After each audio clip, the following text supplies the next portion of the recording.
बिस्मिल्लाहिर्रहमानिर्रहीम। अस्सलाम वालेकुम जी। मैं हूं आपका होस्ट चौधरी इरफान ज़हीर। और आज जी पाकिस्तान और न्यूजीलैंड का मैच खेला गया और पाकिस्तान ने बिल आखिर विक्ट्री हासिल की। ये तीसरा मैच था जी और ऑकलैंड में ये खेला गया। पाकिस्तान से जैसे विक्ट्री नाराज़ हो चुकी थी और काफ़ी अरसे से जो एक 2-3 मंथ से हम डिज़ास्टर देख रहे थे, चाहे ट्राई नेशन सीरीज़ की बात करते हैं, चाहे चैम्पियन ट्रॉफी की बात करते हैं, डिफीट के बाद डिफीट आती जा रही थी। और न्यूजीलैंड से तो ऐसे हार रहे थे जैसे कोई ख्वाब हो चुका है कि न्यूजीलैंड से हम जीतें। ये जिंक्स बन चुकी थी कि शायद न्यूजीलैंड से जीत ही नहीं पाएंगे। और न्यूजीलैंड ने जिस तरह 2-3 साल के अंदर अपनी क्रिकेट को अपलिफ्ट किया है, मॉडर्न डे क्रिकेट की जो बात की जाती है, उस तरह उस जिस डायरेक्शन में लेके गए हैं, तो वो ओबियसली वो क्रेडिट उनको जाता है। आज के विक्ट्री के हवाले से थोड़ा सा मैं बात ये पहले करना चाहूँगा कि टीम कम्बिनेशन बहुत मैटर करता है। बहुत बात की जा रही थी कि जी किन प्लेयर को रखा जाएगा, किन को नहीं रखा जाएगा, टीम में चेंजिंग की जाएंगी। टीम में जो चेंजिंग की गई, सबसे ज़्यादा मैंने बात की थी, आपको याद होगा, अब्बास अफरीदी के लिहाज से कि अब्बास अफरीदी आपने 1.5-2 साल से कैरी किया और सबसे अच्छा बॉलर है जो विकेट टेकिंग के लिहाज से बात करते हैं और जो चिप इन करता है, अंदर आके विकेटें लेता है, तो वो बहुत इफेक्टिव नज़र आए। इसी तरह हारिस रऊफ ने बड़ी शानदार परफॉर्मेंस दी। हारिस रऊफ की बात करें तो 3 विकेटें हासिल की। इकॉनमी भी बड़ी ज़बरदस्त थी 29 रन दे के। शाहीन ने 2 खिलाड़ी आउट किए, एक्सपेंसिव थोड़े रहे लेकिन उन्होंने भी आज 2 क्रूशल विकेट्स ली। शादाब को आज मैं ज़रूर क्रेडिट दूंगा। आज शादाब ने पहले मैच में 2, दूसरे मैच में 1 ओवर, आज उन्होंने पूरे 4 ओवर किए। थोड़ा सा अनलकी भी रहे, थोड़ी सी फील्डिंग के लैप्सेस भी नज़र आए। हमने मिस फील्डिंग में 2-3 चौके करवाए। 3-4 चौके तो बड़े इजीली सिंपली सिंगल होने थे, जो हमने मिस फील्डिंग में रन एक्स्ट्रा करवाए। तो ये भी आपको मार्जिन देना चाहिए। और बाउंड्री जो ऑकलैंड की है, जो डायमेंशंस हैं वो बहुत छोटी हैं। शायद दुनिया की सबसे छोटा ग्राउंड है इन टर्म्स ऑफ, अगर आप स्क्वायर की बात करते हैं। तो ये क्योंकि ओबियसली मल्टी पर्पज़ के लिए ग्राउंड यूज़ होती है, बेसिकली रग्बी ग्राउंड है।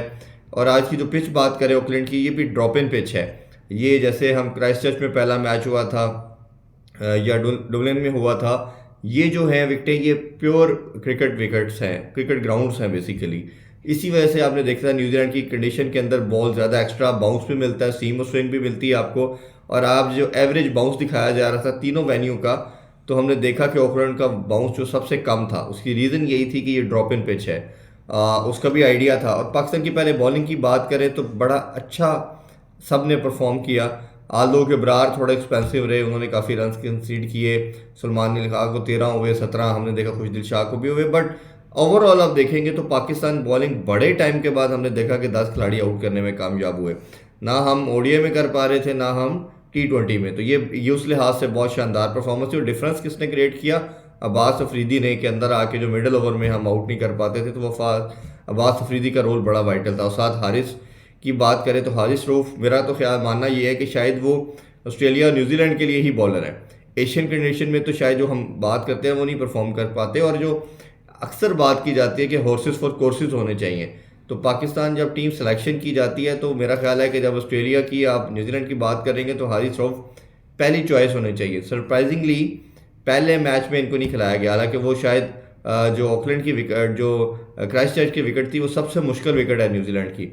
जैसे ऑस्ट्रेलिया का आपको मालूम है कि ऑस्ट्रेलिया गबा में खिलाता है, वो सबसे दुनिया की सबसे मुश्किल विकेट है, सीमिंग कंडीशन है। इसी तरह साउथ अफ्रीका भी इस तरह ही करता है। तो ये पहला मैच इसीलिए जो एशियन कंडीशन से टीम आती है उनको मुश्किल कंडीशन में खिलाते हैं, ताकि पहले मैच में ही इनको चोक कर दिया जाए और फिर उस मोमेंटम को वो कोशिश करते हैं कंटिन्यू करने की। जहाँ हमने बॉलिंग की बात की, शादाब की मैं बात की कि उन्होंने बॉलिंग में आज अच्छा किया। अच्छी चीज़ है कि 4 ओवर किए, ये उनके कॉन्फिडेंस को भी बताता है। और उनकी जो जगह के ऊपर क्वेश्चन मार्क है टीम के अंदर, जितना मर्जी वो बैटिंग में परफॉर्म करें, अनटिल अनलेस वो बॉलिंग में नहीं करेंगे तो उनकी जगह टीम में सीमेंट नहीं होगी। तो शादाब इस चीज़ को जानते हैं। फिर बैटिंग की अब बात करते हैं जी। बैटिंग में पाकिस्तानी क्रिकेट ने वो किया जो पिछले 4-5 साल में नहीं हो रहा था। बाबर रिजवान के ऊपर जो टैग था कि ये सेल्फिश खेलते हैं, अपनी ज़ात के लिए खेलते हैं, इन लड़कों ने वो प्रूव किया कि नहीं, हम डिफरेंट क्रिकेट खेल के दिखाएंगे। जो हमने जिक्र किया था कि इन बच्चों पे आपने ट्रस्ट करना है, इनके फेलियर से घबराना नहीं है, इनको सपोर्ट करना है, ये कोचेस ने करके दिखाया। ख़ास तौर पे इधर मैं क्रेडिट आकिब जावेद को देना चाहूँगा।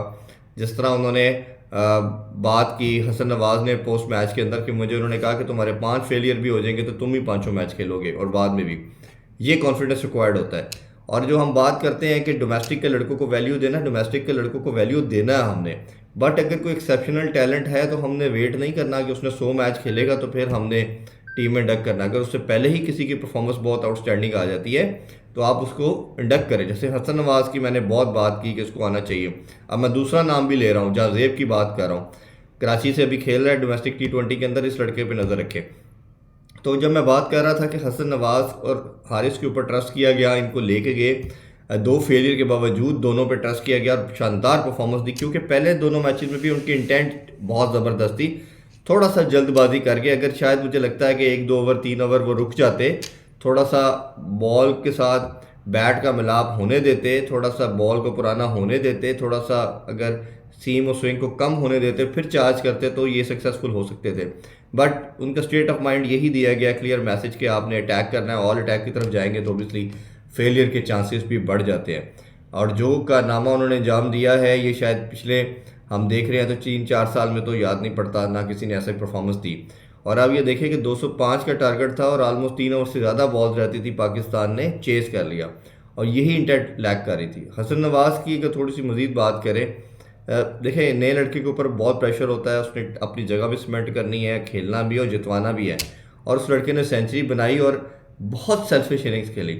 और जो बात करते हैं सबसे इंपॉर्टेंट चीज़, इंटरनेशनल लेवल पे 2 चीज़ें काम आती हैं। एक आपका कॉन्फिडेंस किस लेवल का है, दूसरा आप प्रेशर को कैसे गेज करते हैं। अगर प्रेशर को आप होल्ड कर लेते हैं तो then you will be successful. तो उसने वो प्रूव करके दिखाया। और ये मेरा ख्याल है कि जब आप पाकिस्तान अब आगे मूव करने की बात कर रहा है, मॉडर्न डे क्रिकेट की बात कर रहा है, तो वक्त की डिमांड ये है कि हमें अब पुराना प्लेयर भी अगर कोई सोचता है मैंने टीम में आना है, खेलना है, तो उसको ऐसी क्रिकेट खेलनी पड़ेगी। जैसे मैं कप्तान इधर बात करना चाहूँगा, हमारे जो कप्तान है सलमान अली आगा, वो 80 के स्ट्राइक रेट के साथ खेल रहे थे T20। तो उनके लिए ये मेक एंड ब्रेक वाली सिचुएशन थी, ये सीरीज़ उनके लिए बहुत वाइटल है। उनको पता था कि मैंने अगर एज ए प्लेयर या एज ए कैप्टन टीम में रहना है तो मुझे ये सीरीज़ भी जीतनी है और प्लस मुझे रन्स भी करने और तेज़ खेलना है। तो वो हमें नज़र आया कि उन्होंने भी अपनी गेम चेंज की। उन्होंने भी बड़े शानदार देखे 163 का स्ट्राइक रेट के साथ सलमान अली आगा खेले, 221 के साथ आपने देखा कि मोहम्मद हारिस खेले और 235 के साथ हमने हसन नवाज को खेलते देखा। This is the demand of modern day cricket. ये है मॉडर्न डे क्रिकेट जो हम बात करते हैं कि वक्त चेंज हो चुका है। अब वो ठक्का लगा के डॉट डॉट डॉट टेस्ट की तरह ODI और T20 आप नहीं खेल सकते, और ख़ास तौर पे T20 नहीं खेल सकते। और आगे इसी साल आपका एशिया कप है और वेरी नेक्स्ट ईयर फिर आपका T20 वर्ल्ड कप है। तो ये प्रिपरेशन करनी चाहिए। जब इस टीम के अंदर जब आप साइम आ जाएगा, फ़खर आ जाएगा, तो आपकी बहुत बैलेंस हो जाएगी साइड। मुझे कहीं ना कहीं लगता है एशियन कंडीशन में होना चाहिए तो आपको सुफियान को मस्ट डालना चाहिए, फैसल अकरम को मस्ट ट्राई करना चाहिए। इन दोनों में से किसी एक को अबरार के साथ तैयार करें, क्योंकि एशियन कंडीशन के अंदर आपको 3 स्पिनर चाहिए, एक शादाब हो गया, एक अबरार हो गया और एक सुफियान के साथ, सुफियान या कोई XYZ जिसको लगता है कि आपने कैरी करना है। तो इन कंडीशन पे भी खिलाएं। हम देख रहे हैं कि अच्छी जगह पे जब पिच होता है तो बॉल स्पिन भी करता है न्यूजीलैंड में। तो ये सारी ऑप्शंस थी। एक लास्ट चीज़ इसमें ये मुझे लगता है कि अगर आप अब्दुल समाद और इरफान खान एक तरह के प्लेयर हैं, अब्दुल समाद मुझे थोड़ा सा रॉ टैलेंट लगता है, उस्मान खान बहुत अरसे से टीम के साथ है बट खिलाया नहीं जा रहा, उसको टीम में रखेंगे तो आपका बैलेंस बिल्कुल मुकम्मल हो जाता है। बाकी आपका प्लेइंग 11 ठीक है। एक स्पिनर आप किसी तरह अगर ऐड कर लेते हैं समद की जगह पे तो मुझे लगता है कि हमारा जो कम्बिनेशन है वो ज़्यादा अच्छा हो सकता है। या उस्मान खान को भी ऐड किया जा सकता है समद की जगह पे, तो वो एक वीकर लिंक थोड़ा नज़र आ रहा है। बाकी रेस्ट आपकी टीम बड़ी शानदार है, परफॉर्म कर रही है। इसी पे बैंक करें, इन्हीं को सपोर्ट करें। इंशाल्लाह जो पूरी नेशन आपसे हार की वजह से नाराज़ थी, डिजेक्टेड थी, उसको आप एंटरटेनमेंट देते हैं, प्लेयर देते हैं, तो वो आपके साथ जुड़ेंगी और आपके लिए दुआ गो भी करेंगे। और मैं हमेशा कहता हूँ कि पाकिस्तान में क्रिकेट सिर्फ स्पोर्ट नहीं है, स्पोर्ट से बहुत बियॉन्ड है, सेकंड रिलीजन के तौर पे लिया जाता है। पूरी नेशन को ये यूनाइट करती है। इसी दुआ उम्मीद के साथ कि जो हमारी ग्लोरी है, जो कुछ ऐसे लोग जो पाकिस्तान के क्रिकेट के हवाले से कह रहे थे ख़त्म हो गया, दोबारा नहीं आ सकती, ये उम्मीद की एक किरण आई है छोटी सी आज की विक्ट्री। और अल्लाह करे कि ये जो ट्रैक पकड़ा है इस पर कामयाबी मिले पाकिस्तान को, क्रिकेट को। ये क्रिकेट फ्लरिश करेगी, आगे बढ़ेगी तो सारा पाकिस्तान इसको सेलिब्रेट भी करेगा, खुश होगा। मैं बार बार कहता हूँ जिस तरह हमने बाकी स्पोर्ट्स ख़त्म कर दी हैं, हमने क्रिकेट पे इन्वेस्ट करना है, क्रिकेट को बचाना है। यही हमारा फ्यूचर है, यही हमारा प्राइड है। और बाकी स्पोर्ट्स को भी करना है, बट अभी हम क्योंकि क्रिकेट की बात करें तो उसी पे फोकस कर रहे हैं कि क्रिकेट को हमने आगे लेके चलना है। तो ये एक स्टेबिलिटी वाला सिस्टम बनाना चाहिए, चाहे चेयरमैन की बात करें, कोचेस की बात करें या नीचे टीम की। अब अगर आपने पहली रजीम को 4 साल दिए हैं, कप्तान की मैं बात कर रहा हूँ, बाकी कोर ग्रुप को, तो इस मैनेजमेंट या इस टीम को भी आपको 2-3 साल तो एटलीस्ट देने चाहिए। अब चलें बॉल लंबी बात भी ना करें, तो एटलीस्ट वर्ल्ड कप तक के लिए ज़रूर इनको अनाउंस करना चाहिए और इनको एक फ्री हैंड दे के लड़कों को सपोर्ट करना चाहिए। अभी इसी विक्ट्री के साथ जी आपसे इजाज़त चाहेंगे और इसी दुआ के साथ कि पाकिस्तान में दोबारा से क्रिकेट फ्लरिश करे और पाकिस्तान विक्ट्री हासिल करे। अपना ख्याल रखिए। अल्लाह हाफिज़। पाकिस्तान जिंदाबाद।